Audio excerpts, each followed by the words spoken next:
저는 조각을 전공을 했고요. 그리고 수원에서 수원민예총 지부장을 맡고 활동을 하고 있습니다. 이 얘기를 하다 보면 옛날 과거부터 이렇게 나오게 되는데 저는 되게 시골에서 자랐어요. 아주 정말 두메산골에서 살았는데 거기에서 기억에 남는 게 그 산 어느 이렇게 중턱에 보면은 그 흙 진흙이라고 있잖아요. 찰흙 그런 것들이 이렇게 땅을 파면 나왔었어요. 근데 거기에 가서 혼자서 뭔가를 막 이렇게 빚어서 뭐 만들고 뭐 이런 장난들을 좀 많이 쳤던 것 같아요.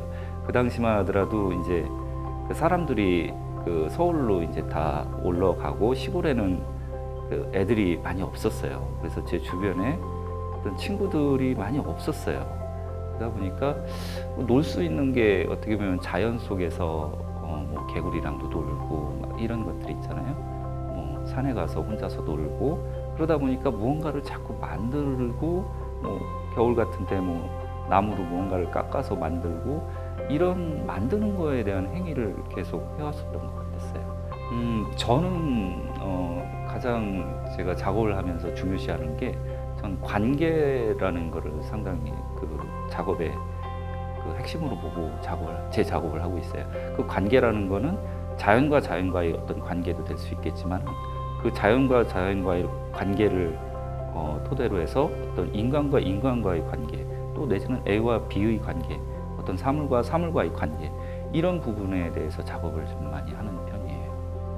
최근에 작품 전시 주제도 그 관계에 대한 주제인데 요즘 같은 경우는 그 관계를 구름 속에다가 이제 투영을 시켜가지고 그 관계라는 거를 어떻게 보면 표현을 했거든요. 예를 들어서 구름이 어떤 중심 매개체가 된다면은 뭐 하늘의 빛의 형상과 밑에 물의 형상과 이런 관계. 예전에 작업했던 것 중에서는 이제 아침에 보면은 이슬이 이렇게 내리잖아요. 그 이슬이 내려오는데 어떤 그 이슬을 풀잎이 감싸서 잡아 당기고 있는 그 어떻게 보면 이슬이 하늘로 날아가는 것이 좀 아쉬운 듯 그거를 잡고 있는 이제 그런 어떤 관계에 대해서 작업을 많이 했던 것 같아요. 이제 그 관계 같은 경우는 어떤 뭐 자연의 관계이기도 하지만은 그는 일종의 또 내부적으로는 또 사회의 관계일 수도 있는 거거든요. 사람과의 관계일 수도 있는 거고 그런 부분에 대해서 요즘 좀 많이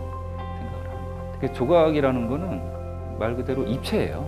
입체다 보니까 그 입체가 서 있는 게 공간이거든요. 그러니까 그 공간에 따라서 그 입체가 다르게 보여요.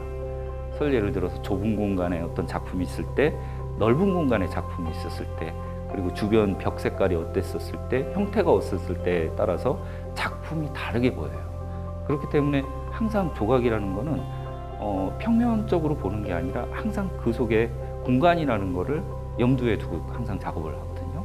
예를 들어서 관람객이 어떤 동선으로 움직여서 어떤 형식으로 작품을 바라보는가 이게 어떻게 보면 가장 큰 포인트겠죠. 너무 많아요. 그 많은 것 중에 대표적으로 뭐 석굴암이라든가 뭐 예를 들어서 예전 같은 경우 장승이라든가 뭐 주변 이게 일상생활에서 볼 수 있는 어떤 그런 작품들이 상당히 많죠. 그 중에 이제 가장 뭐 많이 남아 있는 것들이 옛날 그 불교미술 쪽에서 했던 것들이 어떤 형태로서 많이 남아 있고 그 당시에는 또 돌이라든가 이런 것들을 썼기 때문에 영구적으로 많이 남아 있는 경우가 많이 있고요.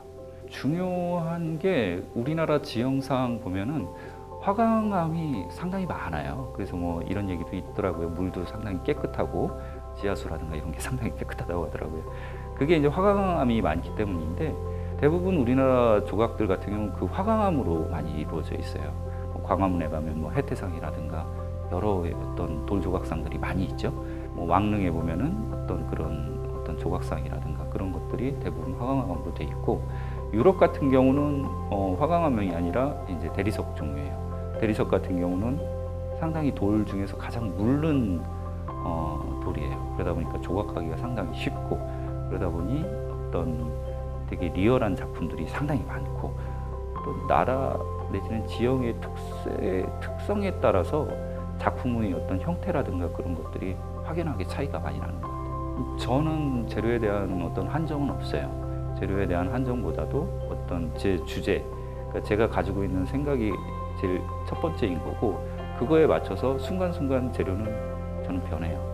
그러니까 뭐 예를 들어서 어떤 분은 돌 조각, 어떤 분은 뭐 철 조각 이런 식으로 구분을 지는 경우가 많고 제가 이제 가장 많이 질문을 받는 게 어떤 조각을 하세요라는 그 질문보다는 어떤 작업을 하세요라는 그 질문이 더 명확하다라고 봐요. 그러니까 어떤 주제로 해서 작업을 하시느냐, 어떤 내용을 담고 있느냐 이게 중요한 것이지 재료에 대해 한정을 두고 싶진 않아요. 저는 정말 시대에 맞춰서 그런 부분들이 많이 활성화가 돼야 된다고 봐요. 물론 뭐 전통 조각을 하시는 분들도 있는 거고 어떤 시대에 맞춰서 그런 재료라든가 이런 기계라든가 이런 것들을 사용을 해서 작업을 하는 것도 그거는 당연한 거고 그거에 맞춰가지고 작업을 해야 된다고 적극적으로 생각하고 있습니다. 저는 그 전에 몰랐었어요. 그러니까 대학 다닐 때도 가장 중요한 게 내 거를 표현해야 된다, 내 거를 표현해야 된다는 그 강박관념에 항상 쌓여 있었어요. 그 어린 나이에 그런 걸 찾는다는 게 쉽지가 않더라고요. 그러니까 내 거, 과연 내 게 뭐지라는 그게 항상 조각을 하면서 어떤 가장 큰 고민거리였었어요. 근데 제가 여지까지 살아왔던 거를 쭉 제가 작업했던 것들을 쭉 되돌아보니까 제게 있더라고요. 그거를 전 모르고 있었어요. 어떤 시대적인 거를 표현한 거 내지는 어떤 이런 사상을 표현한 거 이런 게 아니라 전 그냥 단순하게 저를 표현을 했어요. 그 저를 표현하는데 가장 어떤 영감을 줬던 것이 제 어렸을 때 그 느꼈었던 것들을 보니까 그거에 빗대서 작업을 많이 했었더라고요.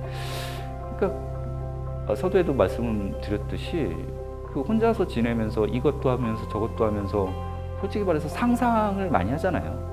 사람과 사람과 어울려서 이야기를 하고 하는 게 아니라 대부분 혼자 있다 보니까 이런 얘기 해도 될지 모르겠지만 옛날에 화장실에 가면 퍼세식 화장실이잖아요. 그러면은 그 문짝이 보면은 그 나무판으로 이렇게 딱 짜여져 있는데 그 틈이 이제 딱 다 이렇게 보이죠.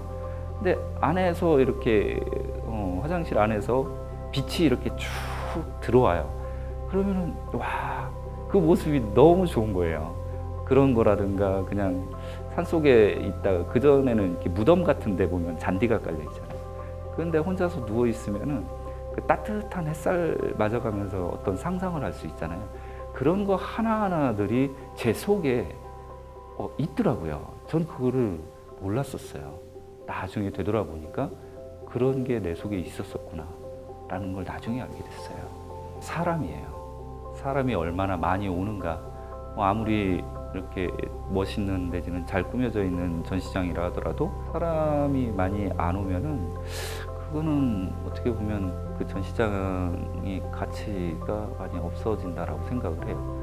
얼만큼 작은 전시장이라고 하더라도 얼마나 많은 사람들이 와주는가, 유동성이 있는가 이런 부분들을 전 첫 번째로 보고 있어요. 수원하면 화석만 있는 게 아니거든요. 화석만 있는 게 아닌 그 안에 있는 거를 봐야 되는데 단순하게 어떤 건축물이라든가 이런 부분에 초점을 맞춘다기보다도 그 속에 예술이라는 것을 접목을 시켜서 어떤 관광의 도시를 만든다든가 예술의 도시를 만든다든가 이런 것들이 있었으면 좋겠어요. 그러니까 떠나지 않는 예술인들이 머물 수 있는 수원.